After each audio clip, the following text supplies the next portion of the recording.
હવે કચ્છ જિલ્લામાં નકલી ડ્રાઇવિંગ લાયસન્સ બનાવવાનું કૌભાંડ ઝડપી પાડવામાં આવ્યું છે। નખત્રાણા તાલુકાના કોટડા જડોદર ગામનો 22 વર્ષીય આરોપી ભરત મેરિયા રામદેવી ટેલિકોમ નામની દુકાન ચલાવતો, જ્યાં 1000 રૂપિયામાં બોગસ ડ્રાઇવિંગ લાયસન્સ બનાવી આપતો। બાતમીના આધારે પોલીસે દરોડો પાડ્યો તો દુકાનમાં 10 નકલી ડ્રાઇવિંગ લાયસન્સ મળી આવ્યા। આરોપી ઓનલાઈન એપ્લિકેશનની મદદથી લાયસન્સ બનાવતો। અત્યાર સુધીમાં 30 લોકોના નકલી લાયસન્સ તેણે બનાવ્યા હતા।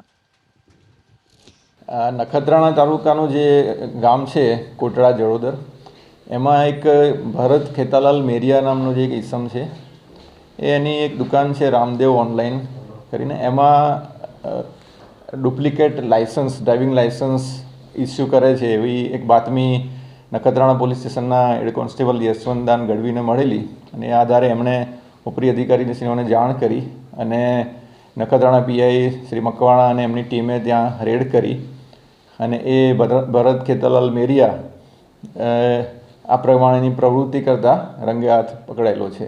અને એના આ કાર્ય માટે જે ચીજવસ્તુઓ વાપરતો હતો એમાં HP કંપનીનું લેપટોપ, એનો રિયલમી કંપનીનો મોબાઈલ ફોન અને 10 એવા ડુપ્લિકેટ લાયસન્સ લોકોના બનાવેલા એ મળી આવેલા છે।